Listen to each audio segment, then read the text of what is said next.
Hello, everybody, and welcome to episode 13 of the podcast where we talk all things film and television in real time. My name is Ryan, and I work in the film and television industry.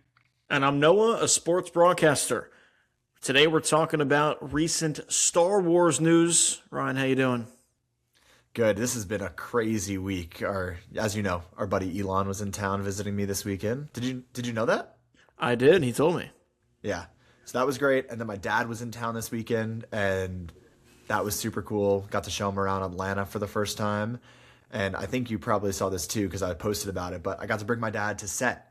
So, my dad was kind of who got me into movies and TV in the first place. I mean, we've talked about this before on the podcast, but, he'd pick me up early from school, opening night, go to Star Wars and Marvel. So we were the first ones to see the movie.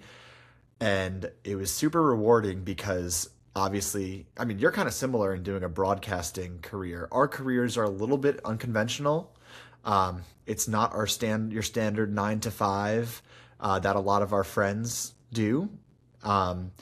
It's especially like, I don't know where we come from. It's not what my parents were used to, and they were supportive. And as I know your parents are supportive too, but there's a little bit of nerves, I think, that come with that. So for him to see my job and walk around the sound stages and see what I do and see how respected I am here, it was really, really rewarding, honestly. He was so happy. It was great. So I think you posted on your Instagram story, like bring your dad to work day or something. Yeah. It was cool. And I saw you and Elon went to a Waffle House. I did. He fit in perfect. What did he say?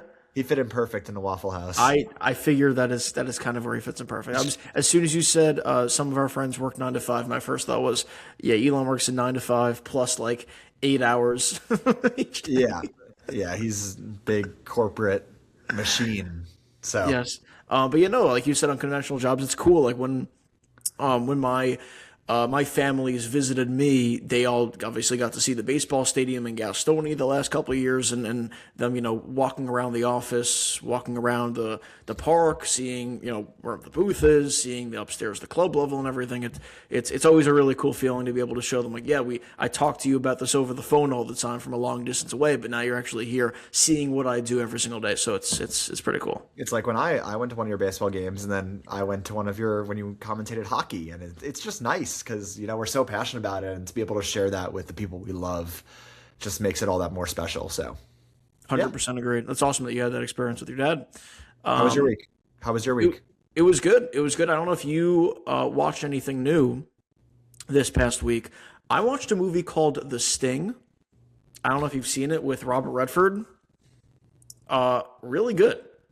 Really, really good. I don't want to I feel like if I told you what the movie was about, it's kind of spoiling it, because there are twists and turns as you go. But it's in it's from the 70s, so it's not like brand new or anything. It's good. I think it's really well done. I think there are cool little twists in there. It's fun. Robert Redford's great. It's a good movie. It was good. Well, I'll have to check it out, but that means you did not check out Blowout, which was your mission of the week. That was my homework, but I also finished season 2 of Succession. Okay, valid. You should really watch Blowout. But I've seen the first few episodes of Succession. I love it, dude. But like, I just watch so much more movies. Like, I'll watch a TV show, like if it's like coming out right now or like it's relevant to the times. But like to go back and watch like a full series, I would rather dedicate that time to watching movies. Like, I think this weekend we have snow coming. Let me turn off my phone so that way we don't get. Okay, we have snow coming this weekend here, so it's like I haven't seen the Lord of the Rings trilogy. Like, why would I commit to watching a whole nother TV show when I could watch some of these classics that I've not gotten the chance to see yet? One Lord of the Rings movie is like 4 episodes of Succession. Yeah, valid. No, I'm kidding. That is a trilogy you should see. I watched Young Guns this weekend. It's the reason I know that movie is because like when I told my dad I was working with Lou Diamond Phillips, he was like, "You have to watch Young Guns." It's with a bunch of people are in it. Charlie Sheen is in it. What's his name? Kiefer Sutherland is in it. Yeah. And Lou Diamond Phillips. So it was good. It was good. It's like a classic '80s cowboy western, 3.5 stars, fun, a little cheesy, campy at times, but yeah, it was good. So that's all I watched. Nice, cool. Paul Newman's also in this thing, by the way. Oh, cool. I gotta check it out. I'll watch it. Yeah, Paul Newman. Cool. I'm Pretty down. cool. I'll let you know. Okay, and I gotta watch Blowout, right? Blowout. And we should probably watch for next week also the first episode of the new Game of Thrones show.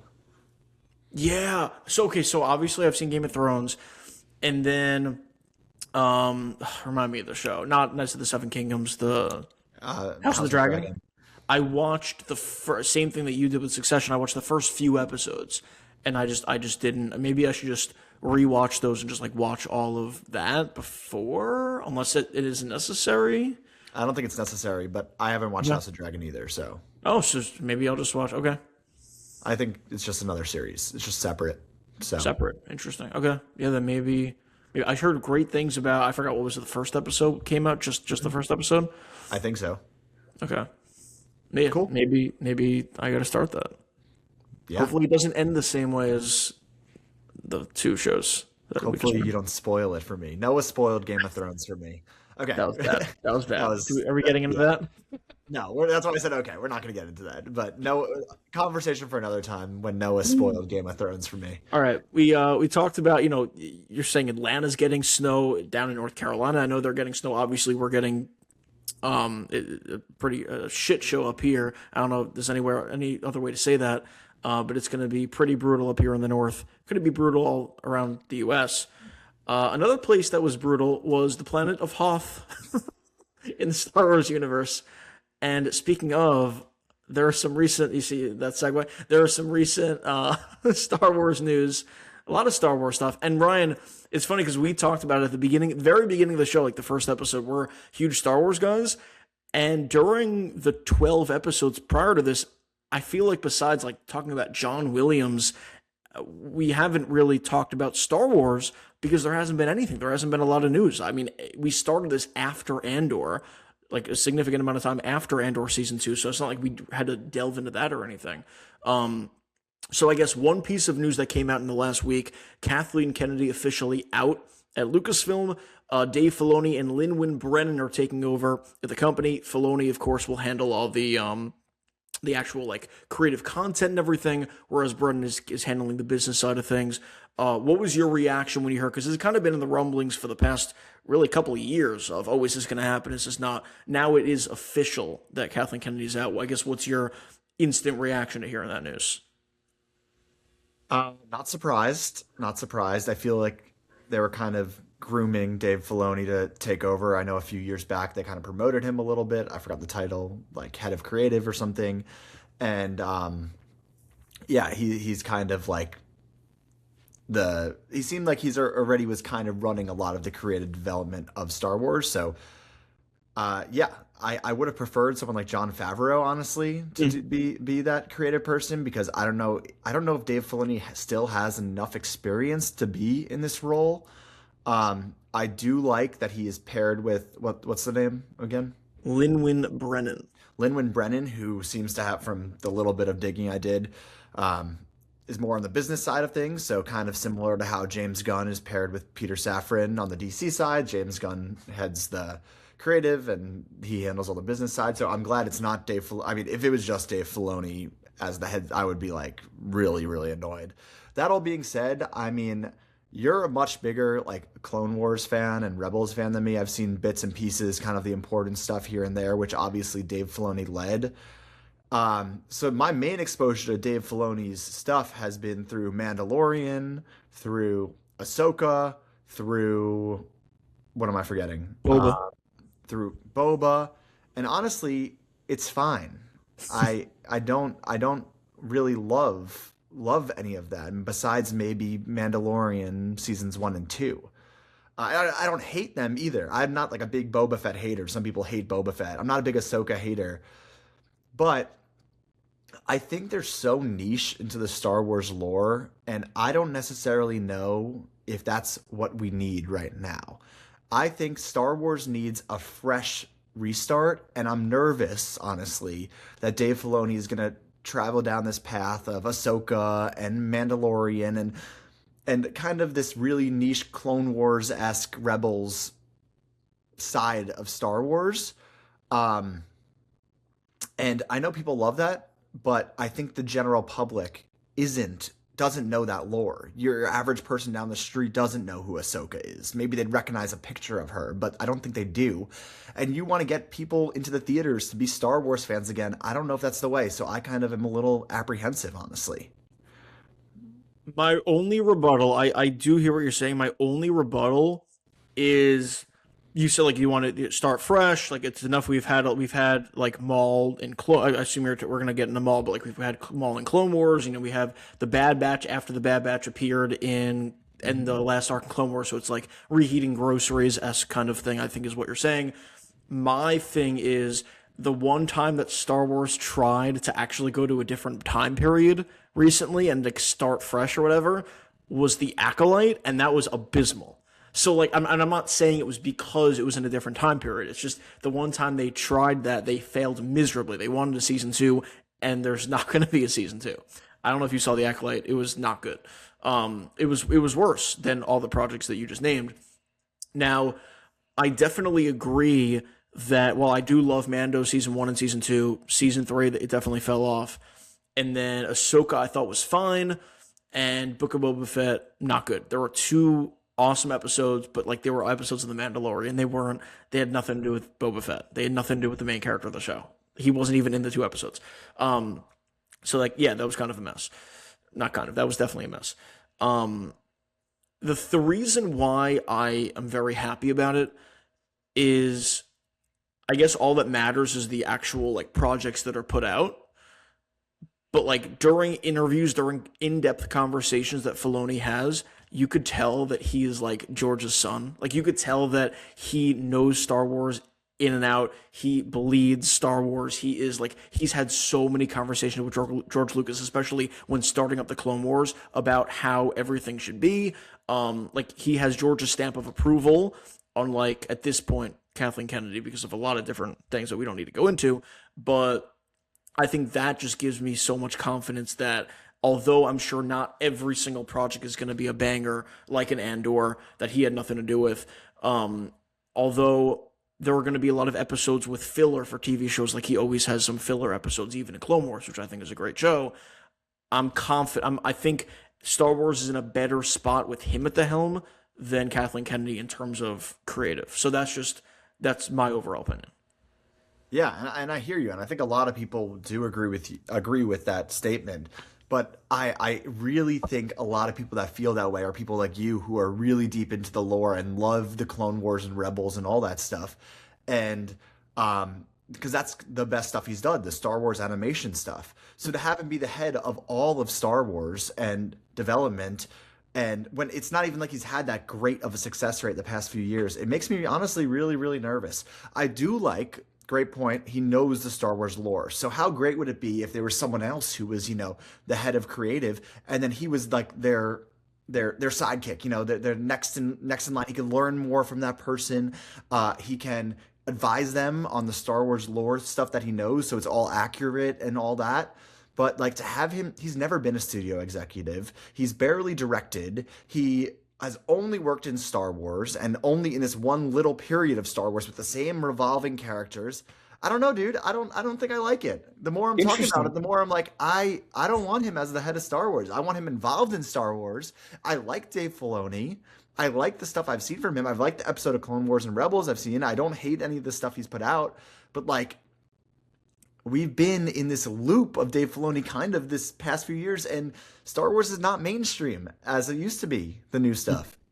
We'll talk about Mandalorian and Grogu later, I think, but like, no, it's definitely a good point. It's an interesting point. Would you do you think this is a step up from Kathleen Kennedy, or are you saying that you'd rather like, I guess, are you saying that you would have rather Kathleen Kennedy just stayed in the role? Because I feel like a change had to be made. A change had to be made. So here's what I'll say. I'll be optimistic. I'm excited that they're trying something new, and I can put hope that, maybe he isn't gonna stay with the Ahsoka character? You know what I mean? Like, would they really approve him to be the head of Lucasfilm if he was just going to do the same stuff that has kind of worked? Maybe he does have a great vision for where Star Wars is going to go. So I am happy there's a change being made. I would have rather probably this than Kathleen Kennedy staying, but I think there's a lot of other options I would have been way more optimistic about than him. Interesting. I mean, no, I definitely respect the take, and I guess we'll see. I mean, he didn't really do us any favors with Mando season 3, Book of Boba, but like I feel like the recent stuff, he started off hot and heavy with Mando season 1 and 2. Those were chef's kiss. Love those. How much was that him and how much was Favreau? Like collaboration. I feel like it was both. I know I love Jon Favreau. I'm not going to say a bad word about him. Are you surprised? Did you think I was going to be high on it? Well, I know you're not a huge, or not a huge Clone Wars guy, but I know you haven't seen like the entire Clone Wars and aren't like, I wouldn't even consider myself a huge Clone Wars guy. Like Aaron is way more of a Clone Wars guy than me. Your brother. And I know, sorry, my brother Aaron. And I know a good amount of other people that care about the Clone Wars more than I do. But, so I get your point. I just also think, like, I don't know. I just love the fact that he gets it. Like, there are some Star Wars projects that he's made where I'm like, all right, like Dave Filloni gets it. Whereas I watch The Acolyte and I'm like, they just didn't get it. Or I watch The Last Jedi and I'm like, they didn't get it. So I want someone who actually knows Star Wars. I want someone who knows not necessarily the lore, but just the worlds, the universe. So, the galaxy, I should say. And that's great, and I agree. He should be involved and be in that advisor role. Not top dog, yeah. And and maybe he would be a top dog one day. I just think it's soon. I think it's too soon. But you know what I mean? There's 2 big projects coming that he was heavily involved in, and we're going to talk about one of them in a second. But there's Mandalorian and Grogu, and there's Ahsoka. Season 2 is going to come eventually. So, I mean, if those 2 shit the bed, then I'm going to be even more nervous. We'll Taking Grogu's gonna be great. Yeah, should we transition into that? Yes. I'm good with that. So I kind of just wanted to know your expectations for the we could talk about Ahsoka too if you want, but the 2 movies, because we're finally, after it's been since before COVID was the last time that we got a Star Wars movie in theaters, or a Star Wars movie. And we're finally getting one, of course, this year with Mandalorian and Grogu in a few months, and then next year with Star Wars Starfighter, Sean Levy, our bestie from Stranger Things, and Ryan Gosling's going to be the lead, so that's fun. So I guess I was curious on your expectations for both. I guess we'll start off with Mando and Grogu. Yeah. I look like Grogu right now with my For the listeners, he's wearing green headphones. Yeah, green big headphones and a green shirt. And a green shirt. Yeah. You want me to go first or you? Yeah, go for it. What are you excited? Because it's a Star Wars movie. I mean, we were talking at this point when it would have been 2019. Obviously, we would have been talking about like Endgame at that time, but also I'm sure we were talking about The Rise of Skywalker, about like, oh, J.J. Abrams is at the helm this time, yada yada yada. So I feel like not a lot of people are talking about Mando and Grogu. Are you excited? Do you not really care? I feel bad. I don't really care. Yeah. Do you care? I'll see it. I'll see it opening weekend. Me too. But I'm not like if we didn't have a season 3, I would be so excited. Yeah, but honestly though, the momentum just went downhill. Another thing is like, maybe it'll subvert my expectations, but all that we've seen from Mandalorian is, episodic little stories that can tell they're shot in the volume. It doesn't feel big and cinematic, and nothing in that trailer convinced me that this is going to be any different. Nothing. It's like they have this big moment where the what is it called? The AT like falls to the ground. It's supposed to be like, and they blow it up, and it's like supposed to be this big end of trailer thing. And I was just like, okay, I feel like I've seen like, so that I don't know, so many times, and like it gave me nothing. I like that Babu Frick's gonna be in it. Like he was easily the best part of Rise of Skywalker to me. Babu Frick. Love Is that him. how he sounds? I think. I don't want to do. I don't want to do the impression. I babu freak. Yeah, that's it. There you go. I don't want to do the impression. Goes right into it. I just felt like I needed to. It came on me. You are something. Yeah, I don't know. Do you agree? Do I agree that there's like no motion right now for it? There's nothing. Yeah, it's just unfortunate. I think it's gonna be terrible. Ooh, I disagree with that. Or I think it's gonna be fine. I think it's gonna be so fine. Actually, I don't think it's gonna be terrible. Yeah, I think it's gonna be so fine. I would be surprised if it was bad. I would be very. I don't think it's gonna be bad. I would be. I'm serious. Like I don't. It should definitely be better than season 3. Absolutely should be better. Hopefully. Has there been anything yet to convince you that it's going to be better? No, because I feel like I don't know a lot about what's going to happen. Isn't the synopsis like Mando and Grogu go on a journey or something? Like, isn't that the synopsis? Yeah. Like, what am I supposed to do with that? So maybe they just don't want to reveal too much, which is fair. And it's a Star Wars movie, so like they know that that people are going to go see it. And Grogu, they know people like Grogu because he's cute. So like, I don't know. I genuinely think it's going to be like a 6 out of 10 movie. There were all these rumors about like this big like Mandoverse crossover movie. I would have rather this been that, and they just kind of put this kind of little period to bed, and could have Ahsoka in it, and you could have Mando and Grogu and Boba and Bo-Katan and who am I forgetting? All these people Could have had Cad Bane. Could have got rid of Book of Boba and just had Cad Bane in this movie. That would have been cool. Yeah, exactly. Or Thrawn is kind of what they're building towards. So if they had all of this culminating, that would make more sense to me. You know what I mean? Not them being like, okay, we have a TV show now. We're just going to do like the season 4 as a movie.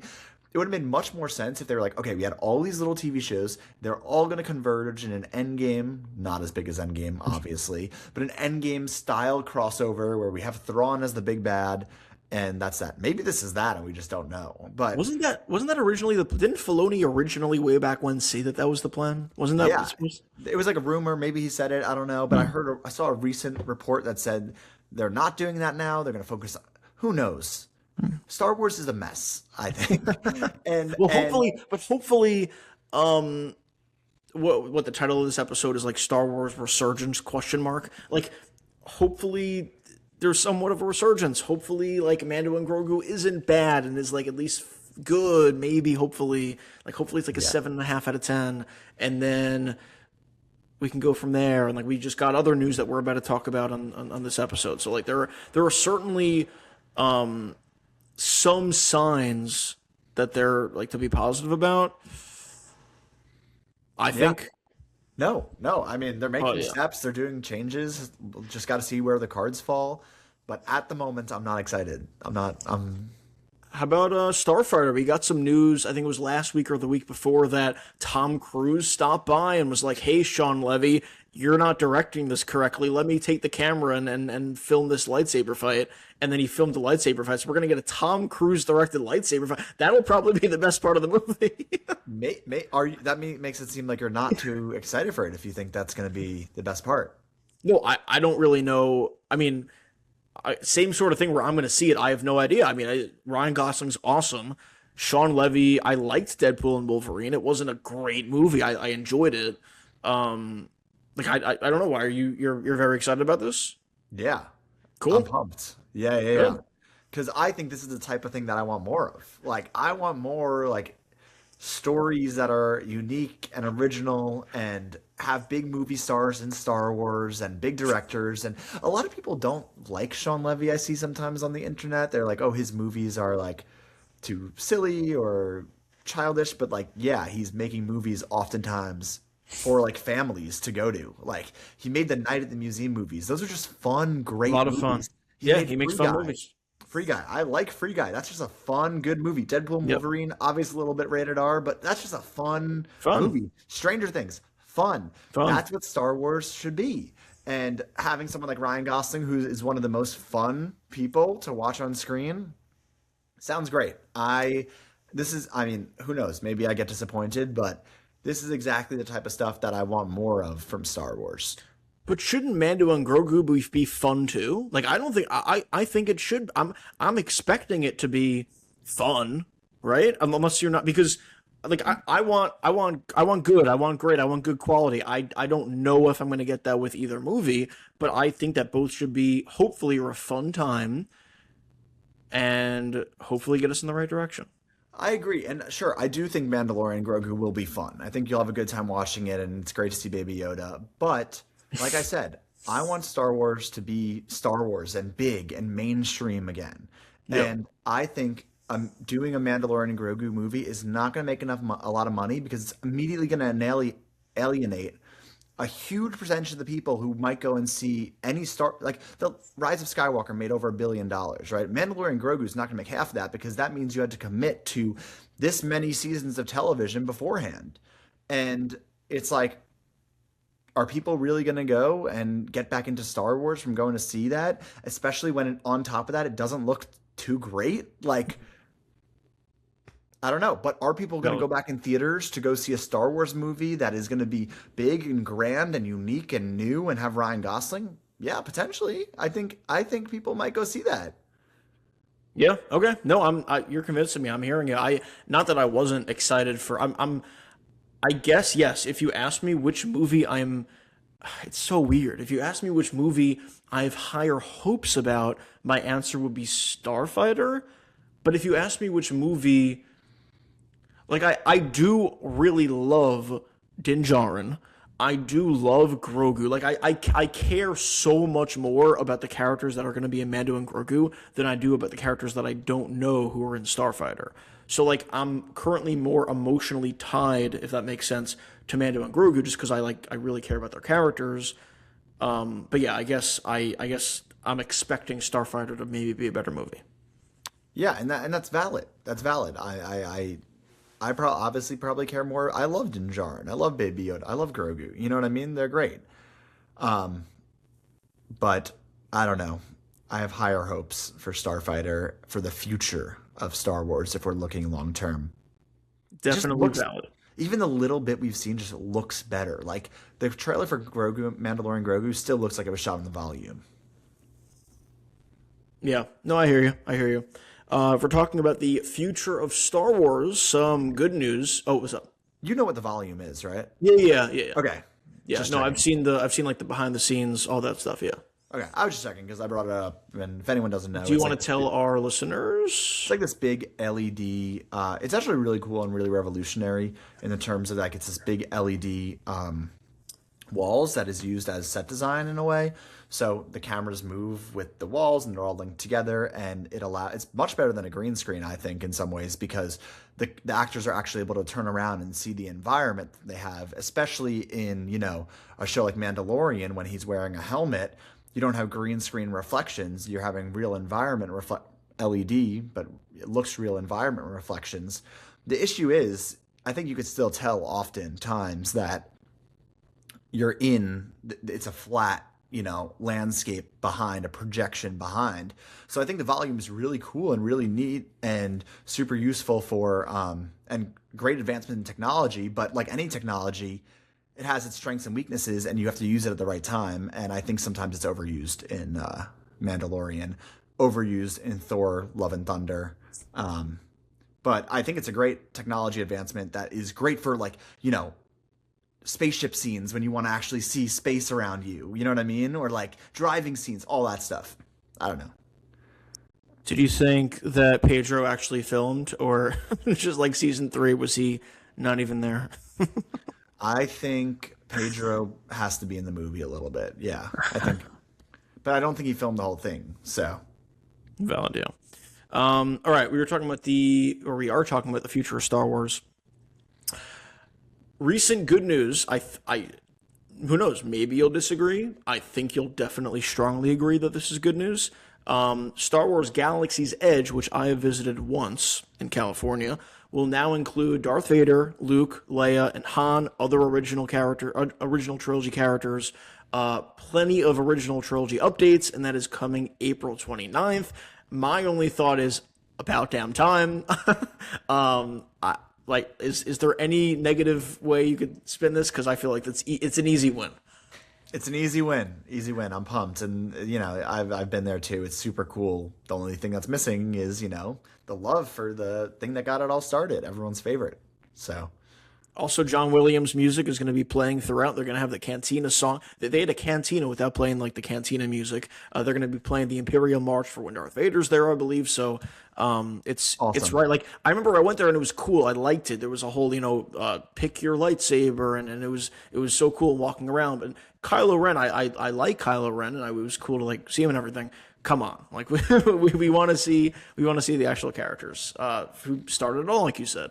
So I think that is definitely a win. And Ryan, I got thinking about, I don't know if there's an actual direct correlation, but like this, it was like the same day or the day after that it's announced that Kathleen Kennedy's out, Dave Filoni's in, he's the top dog. And then this gets announced that the original trilogy characters are coming in. That's one thing where even if it's not directly connected, it just feels right. It makes sense. Someone who knows what they're doing, someone who gets Star Wars, who is a Star Wars fan. He started it out because he wanted to talk to George Lucas because he grew up a diehard Star Wars fan. So we had conversation after conversation with George Lucas, and he eventually was like, "Hey, I want to make this show about the clones." And George Lucas was like, "What?" And he was like, "Yeah, I want to make a show about the clones." And that's how Clone Wars happened. So I just think something like that gives me hope, where he knows what he's doing. Maybe it's not even a him decision, but in my head canon, it's the reason. Yeah, I agree. If he had any say in that, that's the type of stuff. He obviously loves the original trilogy, so if he's gonna respect it in that way, yeah, sounds great. I agree. All right, so Galaxy's Edge, awesome. I recommend starting on April 29th. Speaking of April, I know you're not the biggest Clone Wars guy, the biggest Maul guy. We did get a trailer for Maul Shadow Lord. We got that yesterday. Premieres April 6th. Sam Witwer is back as the voice of Maul. He does a fantastic job. He's awesome. He also knows his Star Wars. Like, speaking of, yeah. I don't know, maybe that's just a big thing to me, but I love, especially, maybe only when it comes to Star Wars, I love when an actor is talking at length about, like, the lore and how they care so much about the character and they care so much about the galaxy and the world and everything. Like, maybe I think that's the only thing where I care about the characters actually knowing what they're talking about. And Sam Witwer, he knows about Maul so much. He loves Star Wars. I just care about that so much. Takes place after the Clone Wars. It follows Maul during the beginning of the Empire's reign, which, Ryan, personally, that is my favorite time period in Star Wars. Just like you, I'm open to seeing, or I would love to see other time periods and everything, but for some reason that period between episodes 3 and 4, love that. Like, that's when we got Andor, and that, like, I love the Empire growing and, like, the rebels, and I love that shit. And Maul's going to train a new apprentice and rebuild the criminal syndicates. You saw the trailer, right? Yeah, I saw the trailer. Yeah, it's one of those things that I was like, oh, I don't know if I'll be super into this. And then I watched the trailer. I was like, oh, this looks epic. It looked pretty epic, dude. And the animation, oh my gosh. I mean, Clone Wars always had nice animation, but I mean, oh my, it is beautiful. So good. Did you like it? Yeah, I mean, the animation style is insane. Like, it's so sick. It's funny every single time. And I'm not even a huge animation guy in general. I usually prefer live action to animation. For example, you know this actually, because everyone, you included, is obsessed with Spider-Verse movies, Into and Across the Spider-Verse. The best Marvel movies, best Spider-Man movies, all that kind of stuff. And for some reason, for me, they're good, don't get me wrong, but like I just see them differently than the live action movies. Maybe it's just my brain. I have a hard time putting them like in the same category and comparing them and everything. So like I'm usually lower on animation than like everyone else. But I feel like every single time they come out, Star Wars comes out with animation pieces, it looks better and better and better and better every single time. And it was obviously topped off by the Maul trailer, in my opinion, because everything with his lightsaber and it all looks so cool. Yeah, I'm the same with you, by the way, with animation. I think I do love Spider-Verse movies, but I tend to lean more towards live action, like a lot of people. But I think more, yeah, agreed. But yeah, dude, it looks great, and yeah, I don't have a ton to say. Besides that, I wasn't gonna watch it, and now I'm gonna watch it, so we'll be able to Yep. talk about it. Yes, we will. I think he's a very interesting character, and I very much look forward to that in April. So he, because you have more of the Clone Wars Rebels knowledge, um,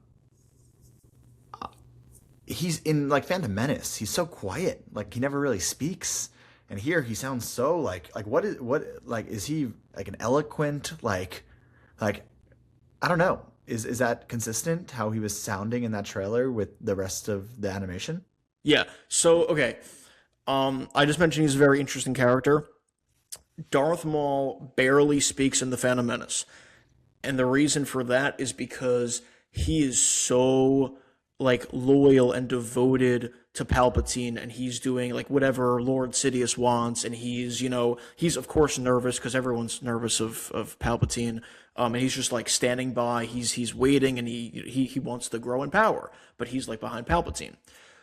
During the Clone Wars, there's a whole I don't know if you saw the fight between him and Maul and Savage Press, which is Maul's brother, but Palpatine ends up like, what's the word I'm looking for? Torturing Maul. He ends up torturing Darth Maul, and so like Maul then ends up being out to get kill, like not kill Palpatine, but like out to get Palpatine. So it goes from he's the mentor, Palpatine is his mentor, to Maul is like, you know what? F this guy is like, so then he tries to warn the Jedi about that Darth Sidious is coming. He tells Ahsoka straight up. He tells Ahsoka, you're all about to be under the power of someone called Darth Sidious. Before the events of Order 66 go down, right before the events go down. He literally tries to warn them. Like, he's still sinister, he's still evil and everything, but he tries to warn them because he's not necessarily on their side, but he's anti-Palpatine. He is as anti-Palpatine as you could possibly be. He's more outspoken about it. He is like more badass. Ever since getting cut in half, he just comes back looking for vengeance for Obi-Wan. Because he's like he wants Kenobi. He wants Kenobi because he's the one who ripped him in half, and he's also out to get Palpatine. So the fact that, just like we saw in Attack of the Clones, where Dooku is warning Obi-Wan about the coming darkness, about Darth Sidious, about everyone's under the influence of the Jedi are under the influence of the Dark Lord of the Sith, and Obi-Wan's like, no way, what are you talking about? Maul warns Ahsoka the exact same way in the Clone Wars final arc. And Ahsoka, just like Obi-Wan, is like, no way, you're lying. Because the Jedi, all they do, they're so overconfident, and it is their weakness, and he's just such an interesting character, because he's like kind of anti-everyone, and like only for himself, whereas Palpatine wants power over everyone, but like Maul's like working on his own, and sinister, and I don't know, it's a very interesting twist, and just adds such a layer to the Clone Wars, in my opinion. Cool. Yeah, thanks for that lore drop. So then when he has that battle with Obi-Wan in Rebels where he dies, that's after this series. Yep. Cool. You know, cool. that's an actual final death, yes. Cool. And it's cool because he looks in his eyes and he says, "Is he the chosen one?" talking about Luke. And then Obi-Wan goes, "He is." And then what about Solo? He's in that post-credits scene of Solo. Yeah, also good question. Obviously, that's before Rebels. That's definitely around the time of this show. Like, could Han Solo be in this show? That'd be pretty cool. I doubt it, but that'd be pretty cool. But I don't know the answer if it's right before or right after, but it's definitely after Clone Wars. I know that for a fact, and it's obviously well before Rebels. So it's around this between 3 and 4 time period. It might be during the time of the show. I'll look into that. Cool. All right, I'm pumped. Awesome. Great explanation. Thank you. I tried. Again, I'm not even like my brother. his favorite character in all of Star Wars is Maul. I shouldn't say Darth Maul. He used to be Darth Maul, now he's Maul, as he famously says in Rebels. But no, I think he's a very interesting character. I think he's cool. But there are so many incredible characters in Star Wars. I don't even know if he cracks my top 10 because I love Star Wars characters. Okay. I believe that's it for the topics. So I do have a game. Let's hear it. I do have a question for you.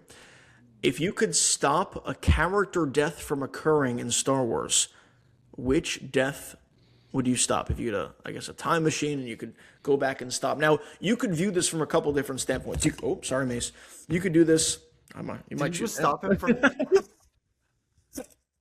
I just stopped Mace Windu from dying. Quite literally falling. Yeah. Is that your answer? No, definitely it's not mine either. He's no, definitely not. You could do this from a couple of perspectives. You could do this from a fan perspective of who you just want to see, or you could do this like if you were living in the Star Wars galaxy. If you were living at the time in Star Wars, who would be better for like your life or something? Either way, whichever way you want to tackle it. I'm gonna go based off who. As a fan, I feel like we're gonna have the same answer. I wish, like, my perspective is I wish Luke did not die when he died. Like, oh, okay, that's not the way I viewed the question. Okay. I viewed it as like most impactful to the story in a negative way, if that makes sense. Like most impactful for like the story. Yes, that is an annoying death because it's like, what the hell are we doing? Yeah, because in my book, I'm like, if Luke was there for the final episode, the whole story is the Skywalker saga, they say, and obviously Leia's. I guess they didn't know that Leia was gonna pass away. I mean, that Carrie Fisher was gonna pass away. But you don't really have Skywalkers in the final chapter of the Skywalker saga. Plus his death, I don't really have that many problems with how he died as many other people do. But I don't think that it was as great as it could be for a character like Luke Skywalker. And if he was going to go out, I would have loved him to, for it to be in a way that is, first of all, in the final episode, and pleases everyone, and where he's actually there in person, not a force ghost or whatever, force projection or whatever. It just didn't feel right for a lot of reasons. Even though I'm not as hard on it, but if I'm taking the question from your approach, someone that I wish. That's a totally fair answer. Okay. Because you're saying that you wanted Luke. Like it's a fair answer. You're just forgetting that we did have a Skywalker at the end, Rey Skywalker. Did you not hear her say that to the lady? She's not Rey Skywalker. But you didn't. She said it to the lady. What are you talking about? I don't know what you're talking about. The lady in the last scene. It's some lady. Rey who? I wish he was in that final, not just as a Force ghost. I wish he was in that final episode and played a big part in it. I don't know. No, that's valid. What's your answer? My answer. Yeah, that was bad. Let me drink some water. That was brutal. My answer is. Was that Darth Vader? Huh? My answer. My answer is not Vader because he needed bro needed to go, unfortunately. But my answer is it's Qui-Gon for two reasons. Reason one, nowadays everyone lives after getting stabbed in the chest. Mm-hmm. So what the hell are we doing? Liam Neeson's actually made jokes about that, which I love. But no, the actual reason is that, and it's funny, Dave Filloni talks about this during one interview for like Mando season 2. If Qui-Gon lives, then Anakin probably never turns to the dark side. And I was thinking of this as a perspective from someone who lives in the galaxy, or like is actually living in Star Wars, if that makes sense. Because as a fan, of course, everything played out as it should, and like it makes it a better story and more interesting and yada yada yada. So I don't actually think like, oh, it would have been better for Star Wars if Anakin never turned. No, that's the whole point of Star Wars. But I'm saying if I was like living there, obviously I don't want everything to fall and I don't want there to become an empire. Like I don't think the empire even happens if Qui-Gon Jinn lives, because he was the father figure. He was the mentor that Anakin needed. Obi-Wan, he always viewed more as a brother. He always viewed more as like an older brother who was annoying. And like Obi-Wan even says at the end in the Battle of Mustafar, like, I failed you, Anakin, I failed you. And as much as you want to say as a viewer, like, no, come on. Like, yeah, because Obi-Wan tried following the rules of the Jedi so much about the no attachments and the yada yada, and he tried forcing that onto Anakin when Obi-Wan himself, I love him, but Obi-Wan himself lied about that because in Clone Wars, he's with Satine. So he does have like a girlfriend himself, and he's still telling Anakin like no attachments and everything. Yoda is telling Anakin no attachments. Whereas Qui-Gon had all these attachments and he didn't follow the order at all, and he was just like on his own. He was more like Dooku, the guy who trained him. Mm-hmm. They were buddy. So it just would have been so much better that Anakin had a mentor who like actually listened to him, understood him, heard his feelings, and not just rejected them like Yoda did and said, learn or love you must not, feel you must not, like all that. So I think that would have been so much better. It's the second that he died, Anakin was absolutely doomed. There was like no going back. There was nothing that could have prevented it except for Obi-Wan just like not being himself. But that's tough to ask. So that's my take. See, this is where I have a little bit of an issue with your question, because I do think there's other things that if you're taking your approach of the universe, like, okay, if Anakin doesn't kill Dooku, does it all happen? If Anakin doesn't kill Windu, does it all happen? Like, there's all these other pivotal moments of deaths that happen that lead Anakin down the path to the Empire. So that's why I took the question. Padme? If Padme doesn't, oh my God, dude. If Padme doesn't die, none of this happens. So it's too much of a what if. I do understand. I do love Qui-Gon. It would be great to see more Qui-Gon. And yes, I do think that if Anakin had a Qui-Gon growing up, this wouldn't have all happened. But you could say that about so many different what ifs, you know? That's fair. I think your answer's good. I think I thought of it more as just like an arc. Like, whose arc was not completed? You mentioned Vader's arc was completed. That he had to die because his arc was completed, you know? Even in that little bit, Qui-Gon served his purpose for the story. Did Luke serve his full purpose in that final trilogy if they were bringing him back? I don't know. I don't think so. Yeah. No, I agree. Another approach would be, if we're talking future, I kind of would have liked Kylo to live at the end. Because if we're talking about the future now of Star Wars going forward, I'm much more invested in a Kylo Ren story than I would be invested in a Rey story. Me too. I'm more invested in a Kylo Ren story than a Finn story, more invested in a Kylo Ren story than a Poe story. Finn, they messed him up so badly. Yeah, I agree. I've said this so many times, and I guess never on the pod, but like they had a perfect story. An ex-stormtrooper who breaks free. Come on, it's sick. That's such a good story, and it went nowhere. He just went gambling in Space Vegas. What are we doing?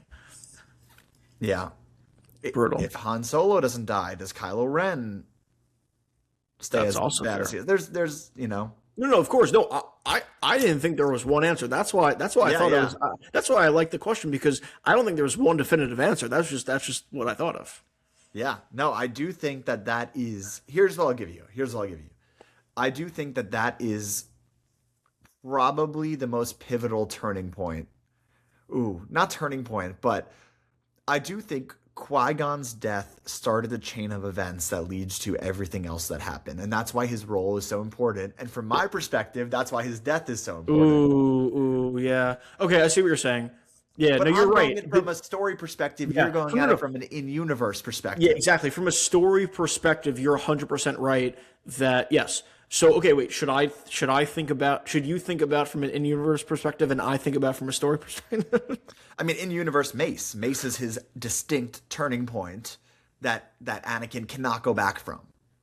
Once Anakin kills Mace Windu, there is no going back. That is the Empire. That is the start. So that's my answer. Okay. Storytelling. What was just a stupid death? Stupid death. Or could have happened later, or just, wish didn't die. Could I say someone who should have just stayed dead? Palpatine. I don't know. No. No, I'm kidding. I mean, Luke's a good call. Yeah, a lot with the sequel trilogy. I'm sure you could do. But Han's death, Han served his purpose. I'm fine with Han dying when Han died. And also, Harrison Ford said he'd only come back if he died. But then he comes back as the Force Ghost, not Force Ghost. True. He got paid. He got paid to do one scene. He got paid a lot of money to do one scene. Yeah. I'll just go with Luke. Okay. Cool. Yeah. Anything from the sequel trilogy, I'm fine with. There we go. That's it. There we go. Well, that's it for our Star Wars packed episode. We finally got to talk some Star Wars, and we didn't even get into talking about some other stuff like the Oscar nominations that came out today, or yesterday. Just a lot of some bad movies that came out this month, I'm hearing. The Russo brothers saying that the teasers haven't been teasers and that they're clues. We talked about that last week. We had a whole segment on it. But I want to talk more about it. Well, that's where I'm going with this. We're going to talk more things, film and television, next week in real time.